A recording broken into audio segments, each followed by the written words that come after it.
Hi student, कैसे हैं आप। My name is Vidyasagar Shrivastava. आज मैं आपके लिए फिजिक्स का एक इम्पॉर्टेंट टॉपिक लेकर आया हूँ, किरचॉफ्स लॉ। ठीक है, करंट इलेक्ट्रिसिटी का सबसे इम्पॉर्टेंट टॉपिक। अब देखो स्टूडेंट, किरचॉफ के दो लॉ होते हैं, किरचॉफ के दो नियम होते हैं। ठीक है, there are two law. Number first, पहले को फर्स्ट लॉ कहते हैं, जंक्शन रूल कहते हैं, करंट लॉ कहते हैं। ठीक है, हिंदी में इसको प्रथम नियम, किरचॉफ का प्रथम नियम, संधि का नियम और धारा का नियम भी कहते हैं। देखो स्टूडेंट, ये हमारा एक संधि है, जंक्शन है यहाँ पे। ठीक है, यहाँ पर दो धाराएं आ रही हैं, I1 और I2 इस जंक्शन पर आ रही हैं, और तीन धाराएं यहाँ से जा रही हैं, यानी दो तारों से करंट आ रही है, तीन तारों से यहाँ से निकाली जा रही है। ठीक है, तो किरचॉफ ये कहते हैं कि किसी भी संधि पर या जंक्शन पर मिलने वाली सभी धाराओं का बीजगणितीय योग शून्य होता है। ठीक है, परिपथ के किसी भी जंक्शन पर या संधि पर मिलने वाली सभी धाराओं का बीजगणितीय योग यहाँ पर 0 होता है। ठीक है, the algebraic sum of all current, the algebraic sum of all current meeting at a junction in the circuit is 0, that is sigma I is equal to 0। यानी इनका सबका अलजेब्रिक सम, ठीक है, यानी all current meeting at A junction of the circuit is 0। ठीक है, किसी भी जंक्शन पर, किसी भी पॉइंट पर, किसी भी संधि पर जहां पर सभी धाराएं मिल रही होंगी वहां की, उनका अलजेब्रिक सम जो होगा वो 0 होता है। ये किरचॉफ फर्स्ट लॉ है। अगर देखो स्टूडेंट, इसको हम यहाँ से अप्लाई करें और आने वाली करंट को पॉजिटिव लें और जाने वाली को निगेटिव लें, तो हम इसको ऐसे लिख सकते हैं, I1 plus I2 plus minus I3 plus minus I4 plus minus I5, और ये सभी मिलकर हो जाएंगे 0। ठीक है, अगर हम इसको ऐसे बना दें स्टूडेंट, तो ये हो जाएगा I1 plus I2 minus I3 minus I4 minus I5 is equal to 0। ठीक है, अगर हम इन तीनों को इस साइड में कर दें स्टूडेंट, तो I1 plus I2 is equal to क्या हो जाएगा, I3 plus I4 plus I5। ठीक है स्टूडेंट, यानी जो किरचॉफ लॉ फर्स्ट लॉ का फार्मूला होता है, sigma I is equal to 0 होता है। इससे इस जंक्शन के पॉइंट O पर जितनी करंट आ रही है उन सबके लिए जो रिलेशन बन रहा है, I1 plus I2 is equal to I3 plus I4 plus I5। इसका मतलब ये आने वाली करंट है, तो इसको हम लोग कहेंगे इनकमिंग करंट, इनकमिंग करंट। ठीक है, और ये जाने वाली करंट है, इधर वाली जितनी है ये जंक्शन पर जाने वाली, वो आने वाली, ये जाने वाली, is equal to outgoing current.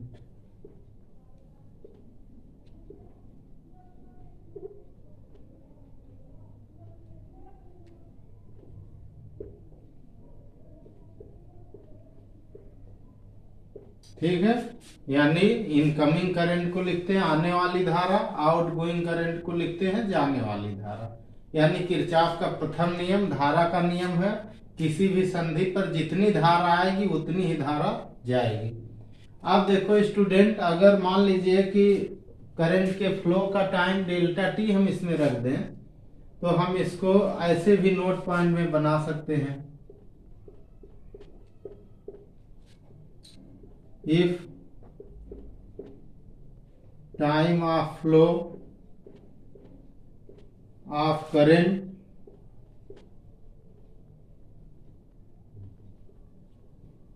time of flow of current is delta T let कर लेते हैं। ठीक है, मान लिया हमने कि धारा के प्रवाह का समय डेल्टा टी है, जितना देर यहाँ धारा प्रवाहित हो रही है वो डेल्टा टी टाइम है। तो हम इस इक्वेशन को, इसको हम 1 लेते हैं, इसको इक्वेशन 2 लेते हैं।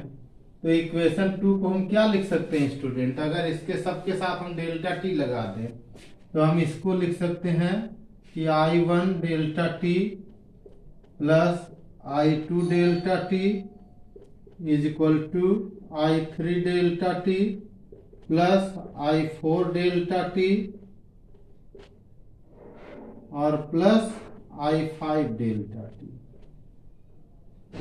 अब ये तो देखो स्टूडेंट, ये तो क्या हुआ, करंट इनटू टाइम हो गया, ये तो चार्ज हो गया ना, ये हमारा चार्ज हो गया। तो इसको हम लिख सकते हैं Q1 plus Q2 is equal to Q3 plus Q4 plus Q5, ऐसे लिख सकते हैं चार्ज के फॉर्म में। अब ये क्या हो गया, ये तो इनकमिंग चार्ज हो गया जंक्शन पर, ये क्या हो गया, इनकमिंग चार्ज हो गया।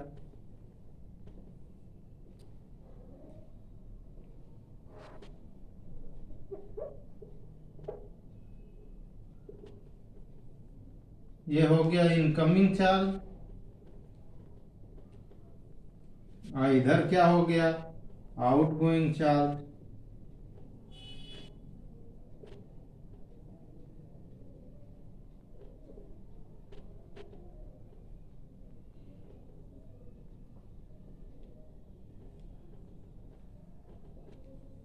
ठीक है स्टूडेंट, इसका मतलब क्या हुआ कि incoming charge is equal to outgoing charge, यानी चार्ज कंजर्व है। ठीक है, charge is conserve, therefore Kirchhoff's first law is based on conservation of charge. ठीक है, तो किरचॉफ्स फर्स्ट लॉ किस पर बेस्ड है, कंजर्वेशन ऑफ चार्ज पर। हिंदी वाले यहाँ देख लें, हिंदी वाले स्टेटमेंट हम हिंदी में कई बार बोल चुके हैं। उसमें sigma I is equal to 0, यानी किसी परिपथ के किसी भी संधि पर मिलने वाली सभी धाराओं का बीजगणितीय योग 0 होता है, sigma I is equal to 0 होता है। अब इस संधि O पर हमने ले लिया है, तो आने वाली करंट को हमने पॉजिटिव लिया है धनात्मक, और जाने वाली को ऋणात्मक लिया है। वो वैल्यू यहाँ हमने रख दी है, देखिए यहाँ से ले लिया, I1 I2 को पॉजिटिव रख दिया, I3 negative, I4 negative, I5 negative.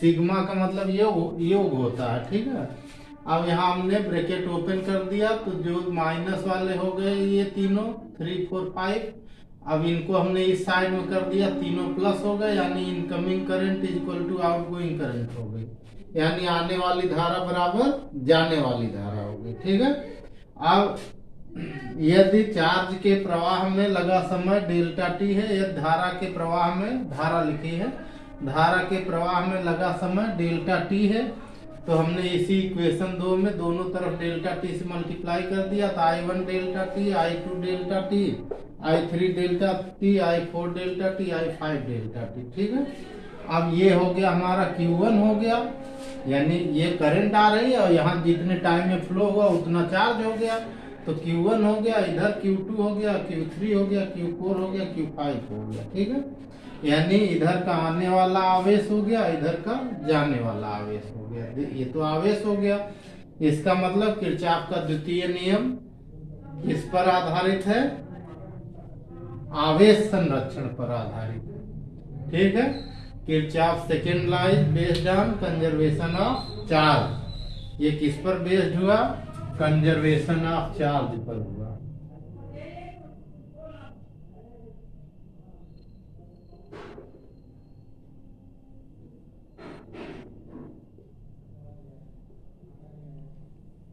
Kirchhoff first law is based on conservation of charge. Kirchhoff का प्रथम नियम आवेश संरक्षण पर आधारित है। ठीक है,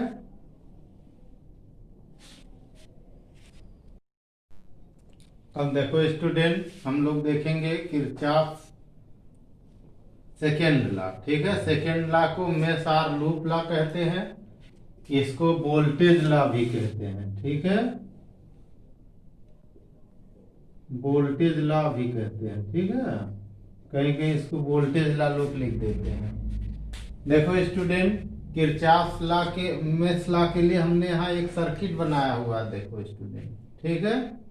तो मेष का मतलब हुआ क्लोज्ड सर्किट। लूप का मतलब क्या होगा कि जैसे देखिए ऐसे लूप चला है तो ऐसे लूप हो जाता है, एक लूप होता है ना, कॉइल कुंडली, उसी को लूप तो कहते हैं ना। तो ये क्लोज्ड सर्किट बनाता है। जो क्लोज्ड सर्किट बनाएगा उस पर किरचॉफ लॉ अप्लाई होगा, ठीक है। यहाँ देखो स्टूडेंट, अगर हम इसको ऐसे देखें, करंट इसमें यहाँ से देखिए I1 ऐसे है, ऐसे यहाँ तक ऐसे है, तो ज्यादा पार्ट इसमें I1 का है, तो हम इस मेष लॉ में ऐसे करें, एरो लगाएंगे, ऐसे देखिए ऐसे, ठीक है। अब हमारे इस एरो के विपरीत जो चलेगी करंट या ईएमएफ जो इसका उल्टा होगा, उसको हम लोग माइनस लेंगे, और जो इसकी डायरेक्शन में करंट होगी वो पॉजिटिव करंट होगी, ठीक है। नीचे वाले में तो पूरा ही ऐसे मेष चल रहा है स्टूडेंट, तो हम क्या करेंगे, यहाँ से ऐसे मेष ऐसे इधर चलाएंगे, ठीक है, ये ऐसे चला देंगे, ठीक है। इसको आप बीच में भी यहाँ ऐसे गोल टाइप में भी दिखा सकते हैं। ये हमारा मेष नंबर 1 होगा, ऊपर वाला मेष नंबर 1 होगा, नीचे वाला मेष नंबर 2 होगा, ठीक है। इसमें ऊपर वाले में देखिए स्टूडेंट, सेल जो लगा उसका ईएमएफ E1 है, रेजिस्टेंस इसके पास R1 है। दूसरा सेल जो लगा उसका ईएमएफ E2 है, इसका रेजिस्टेंस R2 है, और नीचे केवल रेजिस्टेंस लगा है। तो इसमें दो क्लोज्ड पाथ बना रहे हैं करंट के, एक तो ये बना रहा है ऊपर वाला, दूसरा ये बना रहा है। एक हम और पाथ इसमें ले सकते हैं, बाहर वाला ये भी क्लोज्ड पाथ बना रहा है, इस पर भी किरचॉफ लॉ अप्लाई हो जाता है, पर हम यहाँ 2 पे ही अपना काम करेंगे। जो देखो स्टूडेंट, किरचॉफ ये कहते हैं कि किसी भी बंद पास में या बंद परिपथ में, ठीक है, ये बंद परिपथ हो गया, बंद पास हो गया, ठीक है। किसी भी बंद पास में या बंद परिपथ में प्रतिरोधों और संगत धाराओं के गुणनफल का बीजगणितीय योग, प्रतिरोधों और उनकी संगत धारा, जो प्रतिरोध होगा उसमें जो धारा होगी उन्हीं का गुणनफल होगा, ठीक है। प्रतिरोधों और उनकी संगत धाराओं के गुणनफल का बीजगणितीय योग उस पास में या उस परिपथ में पड़ने वाले सभी सेलों के विद्युत वाहक बलों के बीजगणितीय योग के बराबर होता है। अगर हम इसको स्टेटमेंट के रूप में लिखें तो sigma IR is equal to sigma E होता है। ये किरचॉफ लॉ का फार्मूला हुआ सेकेंड लॉ का, ठीक है। यानी किरचॉफ ये कहते हैं, देखो student, the algebraic sum of the product of resistances with corresponding current, the algebraic sum of the resistances with corresponding current in a closed circuit or a mesh or a loop, ठीक है, is equal to the algebraic sum of EMF of the all cell, ठीक है, of the closed mesh or circuit, ठीक है। यानी sigma IR is equal to sigma E, ठीक है। आप नोट कर सकते हैं आराम से, the algebraic sum of the product of resistances with corresponding current is equal to the algebraic sum of the all EMF of the all cells in a closed mesh और loop और circuit, that is sigma IR is equal to sigma E, ठीक है। अब यहाँ पे देखो student, sigma IR is equal to sigma E हमने जो लिखा है उसको हम ऐसे भी देख सकते हैं। अगर इसको हम इस साइड में कर दें तो ये आ जाएगा सिग्मा IR हो गया, माइनस हो गया सिग्मा E हो गया, ये 0 हो जाएगा। इसको तो ऐसे भी हम लिख सकते हैं ना। इसका मतलब यह हुआ स्टूडेंट कि ये तो पोटेंशियल डिफरेंस हुआ ना, नेट पोटेंशियल डिफरेंस कितना आया, इसको अगर हम ऐसे लिखें तो ये नेट पोटेंशियल डिफरेंस है, डेल्टा वी है और ये है जीरो। कहीं कहीं किरचॉफ लॉ को ऐसे भी लिख देते हैं कि delta V is equal to zero. ठीक है, the net potential difference, the net potential difference in a closed mesh or circuit is equal to zero. ठीक है, आप देखो स्टूडेंट, यानी नेट पोटेंशियल डिफरेंस किसी भी क्लोज्ड मेश के अंदर किसी भी बंद परिपथ का, ठीक है, नेट विद्युत वाहक बल या नेट विभवांतर शून्य होता है। ये भी किरचॉफ का द्वितीय नियम कहता है। अब यहाँ देखो, अगर हम किरचॉफ का ये मेश लॉ जो ये हमारा स्टेटमेंट नंबर 1 है, इसको हम अगर अप्लाई कर दें स्टूडेंट इस पहले वाले में, तो रिजल्ट क्या निकलेगा। यहाँ देखो ये R1 है, इसमें करंट I1 है, पहला सेल है, इससे हमने करंट I1 ड्रा किया, तो इससे जो करंट हमारी आ रही है I1 है वो R1 है। तो अब हमने देखे I1 की डायरेक्शन ऐसे यहाँ है, यहाँ भी ऐसे है, सेम डायरेक्शन में हमने एरो लगाया हुआ है। तो आप एरो एक डायरेक्शन में लगाएंगे और उसी से इसको देखेंगे भी। ठीक है, तो एरो हमने यहाँ देखो ऐसे लगाया है I1, तो इसमें जो करंट हमारी है वो इस डायरेक्शन की ऐसे चल रही है I1। तो हम ले रहे हैं I1 R1, ये हो गया पहले के लिए रेजिस्टेंस और करस्पॉन्डिंग करंट का प्रोडक्ट। दूसरे में अगर हम यहाँ देखें, इसकी करंट अपोजिट हो रही है स्टूडेंट, तो I2 को हम माइनस लेंगे, तो ये हो गया माइनस का I2, और इसमें हमारा रेजिस्टेंस है I2, करस्पॉन्डिंग रेजिस्टेंस हो गया, इज इक्वल टू, अब देखो इसके जो करंट आ रही है, इसकी करंट ऐसे बन रही है, तो ये हो गया E1 पॉजिटिव का। ठीक है, और अगर हमारा मेश ऐसे क्लोज हो रहा है, ऐसे देखिए इधर से ऐसे आ रहा है और EMF की एरो इधर हो रही है, तो इसका मतलब ये निगेटिव में आएगा, तो माइनस का E2 हो गया। ठीक है, अगर हम इसको ब्रैकेट ओपन करके लिख दें तो I1 R1 minus I2 R2 is equal to E1 minus E2। ये हमारा पहला रूल होगा, ये हमारा जो है रूल है, इसको इक्वेशन में डालने की जरूरत नहीं है। ठीक है, आप देखो स्टूडेंट इन सेकेंड मेश, देखो दूसरे मेश में देखो, मेश 2 में देखो, मेश 2 में हमने क्या किया, देखो स्टूडेंट हमारा करंट की लूप जो ऐसे बन रही, देखिए ऐसे बन रही है, ऐसे यहाँ देखो ऐसे बनाया हमने लूप, ये ऐसे बनाया, देखो ऐसे करंट, यानी इधर से ऐसे करंट चल रही, लूप हमारा ऐसे चल रहा है। तो ये तो हमारी I2 की डायरेक्शन में ही चल रहा है ना, तो ऐसे करंट, यानी इसमें सारी करंट पॉजिटिव होगी, तो यहाँ का जो लूप हमारा होगा R2 I, ठीक है, I2 R2 होगा, I2 R2, और यहाँ का कितना होगा प्लस I1 प्लस I2, ये हो गया R3, I is equal to, इसमें केवल एक ही सेल पड़ रहा है और कोई TMF है नहीं, इज इक्वल टू E2 हो गया। ये इक्वेशन नंबर 2 हो गया। ठीक है स्टूडेंट, ऐसे आप किरचॉफ सेकेंड लॉ का यूज कर सकते हैं। करंट आप सेल से लगाएंगे और सेल से लगाते समय आप ये ध्यान रखेंगे दो चीजों का, इसमें करंट लगाना टेक्नोलॉजी होती है, जो सेल सबसे बड़ा होगा वहां से करंट I1 आप ले आएंगे, जिसका EMF सबसे ज्यादा होगा वहां से I1 आप शुरू करेंगे, इससे आपके लिए क्वेश्चन इजी होगा।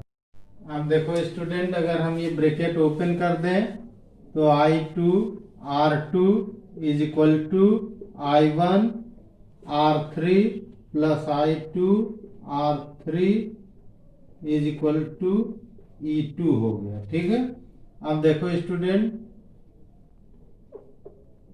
प्लस है यहाँ, ठीक है, I1 को पहले कर दो तो I1 R3 प्लस इन दोनों में I2 कॉमन ले लो, इसमें देखो तो I2 कॉमन हो गया, R2 plus R3 is equal to E2 हो गया। ठीक है, ये भी इक्वेशन 2 ही माना जाएगा। ठीक है, चाहे इसी को इक्वेशन 2 डालिए, उसको नहीं डालने की जरूरत है। ठीक है, तो ये हमारा हो जाएगा equation number 2।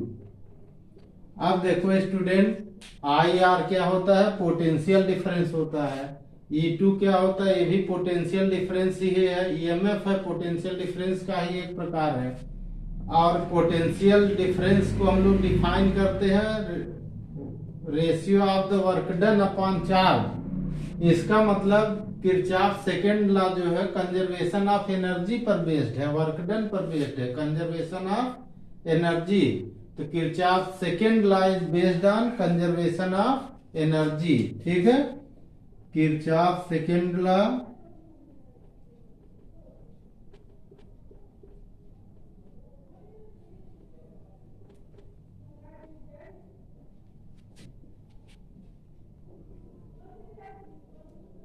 second law is based on conservation of energy, based on conservation of energy।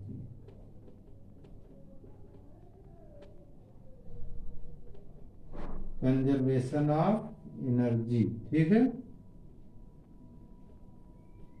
Kirchhoff second law किस पर बेस्ड है स्टूडेंट, कंजर्वेशन ऑफ एनर्जी पर बेस्ड है। किरचॉफ का द्वितीय नियम ऊर्जा संरक्षण पर आधारित है, क्योंकि हम लोग जो चार्ज को पोटेंशियल को डिफाइन करते थे V is equal to W upon Q से डिफाइन करते थे। तो अगर Q कांस्टेंट हो हमारा तो V तो W पर बेस्ड हो जाएगा ना, वर्क डन। और वर्क डन किस पर होता है, एनर्जी बेस्ड होता है। इसका मतलब किरचॉफ सेकेंड लॉ हमारा किस पर बेस्ड है, एनर्जी पर बेस्ड है। किरचॉफ का द्वितीय नियम ऊर्जा संरक्षण पर आधारित है। देखो स्टूडेंट, हिंदी वाले क्वेश्चन सुने पहले। एक क्वेश्चन यहाँ है, ए और बी के बीच विभवांतर ज्ञात कीजिए। बाकी परिपथ बना हुआ, सर्किट बना हुआ, ठीक है। अंग्रेजी में लिखा है calculate the potential difference between A and B. A और बी के बीच पोटेंशियल डिफरेंस हमें ज्ञात करना है, ठीक है। अभी हमने किरचॉफ लॉ पढ़ाया स्टूडेंट। अब यहाँ पे देखो दो सेल लगे हुए हैं, दोनों तो ईएमएफ सेम है। किसी से भी आप I1 और I2 करंट ड्रा करा सकते हैं, ठीक है। तो हम इधर ही चलते हैं स्टूडेंट, यहाँ से करंट लेते हैं I1, ऐसे चल रहे करंट। जो हमारा सेल पॉजिटिव की डायरेक्शन में बड़ी लाइन होती है, बड़ी लाइन से करंट निकलती है स्टूडेंट, आप जानते हैं ये। तो बड़ी लाइन से यहाँ से करंट निकालेंगे पहले। तो I1 हमने करंट ली, ये I1 करंट ऐसे चलती हुई ऐसे चली जाएगी रेजिस्टेंस में। अच्छा, अब देखो स्टूडेंट, सेकेंड से हमने करंट निकाली I2। कितनी निकाली, I2 करंट। अब देखो स्टूडेंट, यहाँ करंट ये दो पैरेलल में जुड़े हैं। देखिए यहाँ से करंट दो पार्ट में जाएगी, ये भी 8 ओम है, ये भी 8 ओम है, पैरेलल में जाएगी। तो अगर देखो करंट ऐसे अगर हम डिवाइड कर दें सर्किट ऐसे, ठीक है, अगर ऐसे हम डिवाइड कर दें, इधर से हम करंट I लाएं, ये भी 8 ओम है, ये भी 8 ओम है, ठीक है। तो इन दोनों में करंट क्या होगा, करंट हाफ हाफ डिवाइड हो जाएगी, ठीक है, क्योंकि दोनों ही रेजिस्टेंस इक्वल है और पैरेलल में कनेक्ट है। तो इक्वल है, पैरेलल में कनेक्ट है, दोनों 8 ओम ये पैरेलल में कनेक्ट है, ठीक है। आप चाहे तो पहले इन दोनों का रिजल्टेंट निकाल सकते हैं, ना चाहे तो ना निकालें, हम जो बता रहे हैं आप वैसे कर लीजिए। तो यहाँ से करंट कितनी हो जाएगी, I/2 इधर हो जाएगी, I/2 इधर हो जाएगी, ठीक है। यानी जितनी करंट इधर जाएगी वो करंट क्या होगी, I/2 होगी, ठीक है। कितनी होगी, I/2/2। इधर कितनी आएगी, ये भी I/2/2 आएगी। आधी करंट इधर आएगी और इधर जाएगी। आप देखो स्टूडेंट, यहां से करंट ऐसे आएगी, ठीक है। ये दोनों करंट आधी इधर से I/2 आएगी, इधर से I/2/2 आएगी, इधर दोनों मिलकर फिर हो जाएंगी, ये हो जाएगा I2 यहाँ हो जाएगी। और इधर से आ रही है कौन, I1 आ रही है, इधर से आ रही I2, इसमें दोनों मिलकर करंट चलेंगी, ठीक है। और इसमें करंट हो जाएगी I1 और प्लस I2। अगर आप ये करंट लगा लेंगे तो आप बहुत इजी रूप में इस क्वेश्चन को सॉल्व कर लेंगे, ठीक है। तो करंट लगाने आपको इसमें सीखना चाहिए जो है। अब देखो स्टूडेंट, करंट लगाने के बाद क्या हो जाएगा, हम एक मेश यहाँ बनाएंगे। तो मेश हमारा पहला इधर से शुरू होगा, ये हमारा 1 मेश हुआ, ये हमारा 2 मेश हुआ।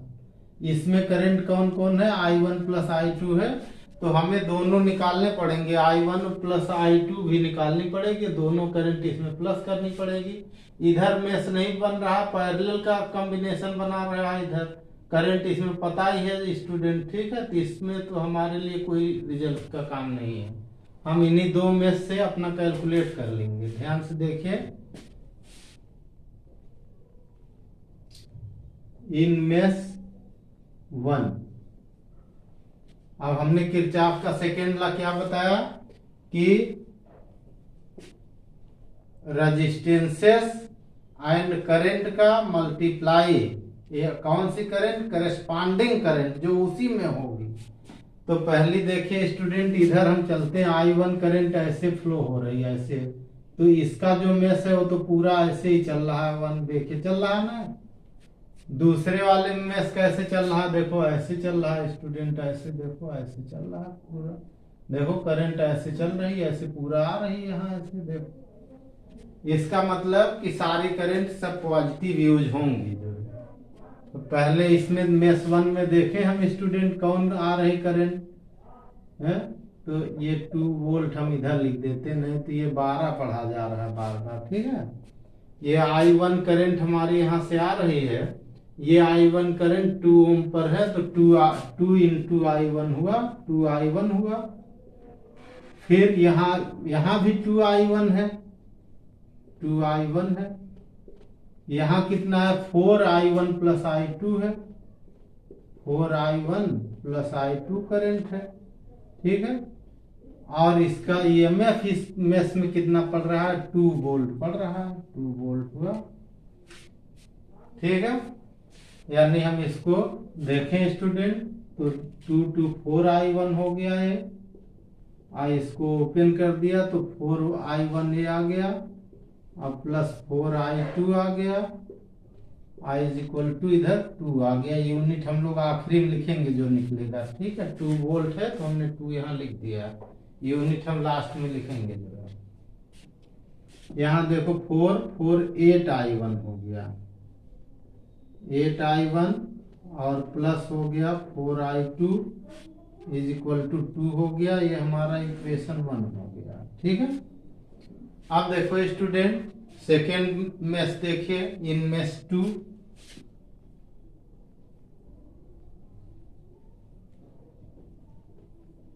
ठीक है। इन मेश 2 में देखिए, यहां से देखो स्टूडेंट I2 करंट ऐसे ड्रा हो रही, लेकिन इसमें जाकर I2/2 हो जा रही, आधी करंट इधर जा रही, पैरेलल में ये टेट लगे हुए हैं, तो आधी करंट इधर जा रही, आधी इधर आ रही, I2/2।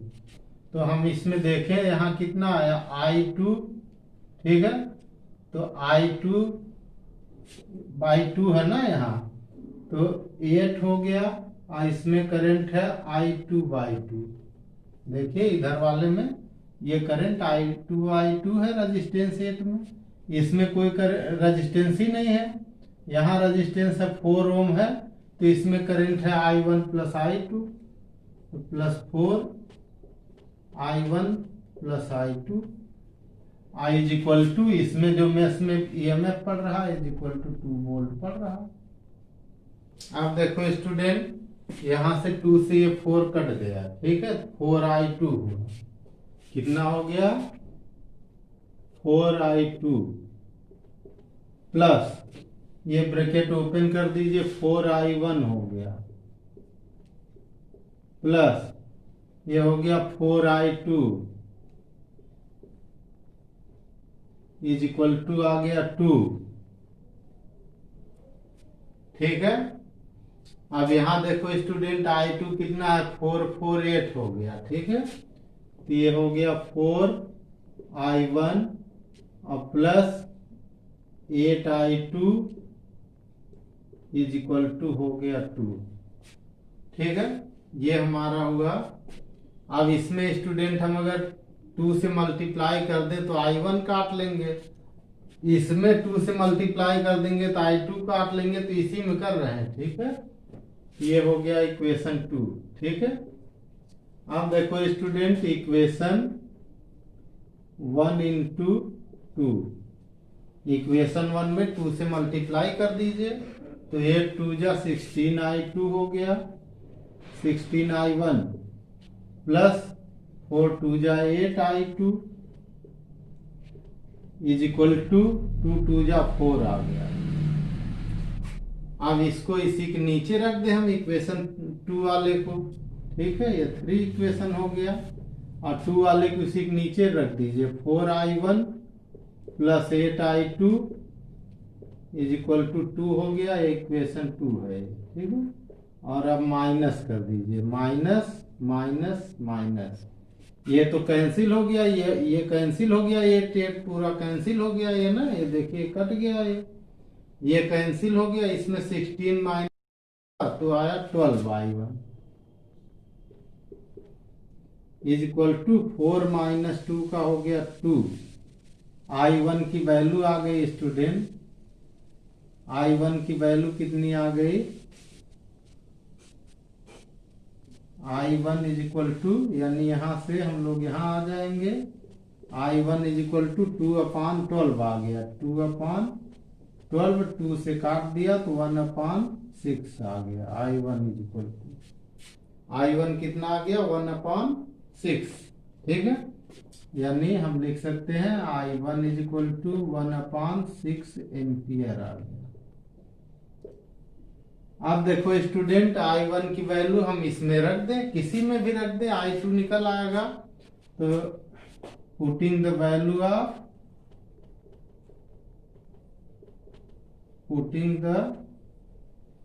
Value of i1 in equation 1। ठीक है, इक्वेशन 1 में वैल्यू रख दीजिए, तो वैल्यू रखे, इसमें कितना आ रहा देखिए 8 into 1/6, 8 into 1/6 plus 4i2 is equal to 2 हो गया। अब ये 2 से काट दे, 4/3 हो गया स्टूडेंट, तो 4i2 is equal to 2 minus 4/3 हो गया। ठीक है, अब यहाँ देखो स्टूडेंट 3 2 जा 6, 6 माइनस 4 2 हो गया, तो ये आ गया i2 इज इक्वल टू आ गया, यहां से आ गया कितना आ गया 3 2 जा 6 माइनस 4 यानी 2/3, और ये 4 इधर वाला नीचे आ जाएगा इंटू 4, 2 से ये कट गया, ये भी 1/6 आ गया, यानी i2 की वैल्यू भी हमारी आ गई 1/6। ठीक है, एम्पियर आ गई। ठीक है स्टूडेंट, अब देखो स्टूडेंट हमने i1 निकाल लिया 1/6 एम्पियर, i2 भी निकाल लिया, ये भी आई 1/6 एम्पियर। अब हम लोग निकालेंगे potential difference between A and B, V is equal to, ठीक है, यहाँ का जो रेजिस्टेंस है 4 ओम है 4, और इसमें करंट कितनी आ रही देखो i1 plus i2, i1 plus i2, 4 1/6 plus 1/6। ठीक है, अब इसको अगर ऐड कर लेंगे, डिनोमिनेटर सेम है, 1 1 2/6 आ जाएगा, 4 इंटू 2/6 आ गया, ये सॉल्व करने पर आ गया, 2 से 2 कटेगा 3 हो जाएगा, 2 से इसको काट दो 3, 4/3 यानी B इज इक्वल टू हो गया 4/3। ठीक है स्टूडेंट, 4/3 वोल्ट। ठीक है, यही आंसर हो गया स्टूडेंट, ये इसका आंसर हो गया। ठीक है।